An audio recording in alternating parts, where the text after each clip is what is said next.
파면이 선고된 윤석열 전 대통령은 이제 한남동 관저를 비워야 합니다. 시점은 아직 알려지지 않았는데 당선 전에 거주했던 서초동 사저로 이동할 것으로 보입니다. 현재 사저 인근의 분위기 어떨지 현장에 취재 기자가 나가 있습니다. 박기환 기자. 네, 서울 서초동 윤석열 전 대통령 사저 앞입니다. 네, 현장 분위기부터 전해주시죠. 네, 이곳 서초동 일대는 아직은 차분한 분위기입니다. 별도의 집회 참가자들이나 시위대의 모습은 찾아볼 수 없었는데요.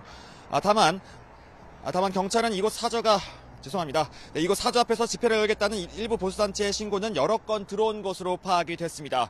하지만 경찰은 이곳 사저가 윤 전 대통령의 내란 혐의 재판이 진행 중인 서울중앙지방법원으로부터 100m 이내에 해당하는 점을 들어 집회 제한을 통보했습니다. 집회 및 시위에 관한 법률은 진행 중인 재판에 영향을 미칠 수 있다고 판단될 경우 법원의 100m 이내 장소에서의 집회를 제한할 수 있습니다. 이곳 사저는 서울중앙지방법원으로부터 20m 정도 거리로 법원과 길을 사이에 두고 마주하고 있는데요. 이에 따라 윤 전 대통령을 지지하기 위한 집회에 대해 제한 통보가 내려진 겁니다.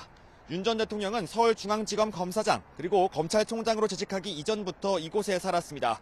3년 전 윤 전 대통령이 당선됐을 때는 축하 현수막이 걸리고 주민들이 꽃다발을 전하며 첫 출근길을 배웅하기도 했는데요.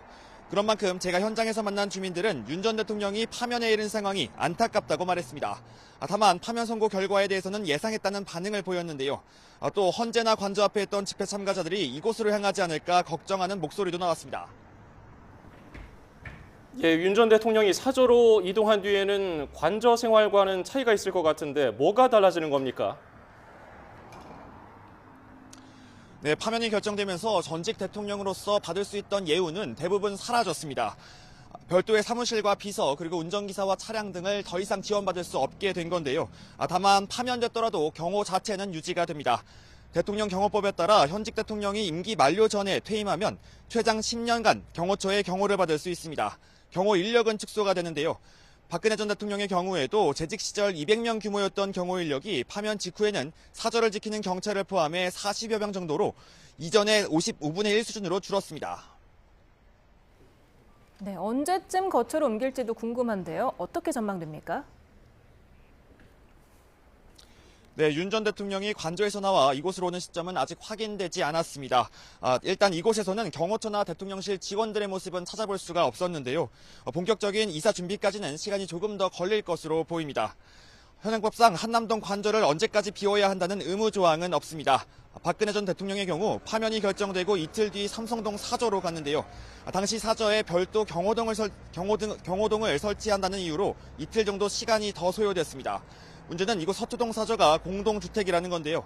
이곳에 경호시설을 따로 설치한다는 것도 현실적으로 어렵고 주민 생활에 불편을 초래할 수 있는 만큼 경호 계획을 세우는 게 까다로울 수 있습니다.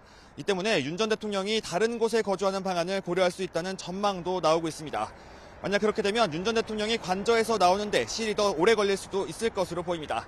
지금까지 서울 서초동 윤석열 전 대통령 사저 앞에서 YTN 박경입니다.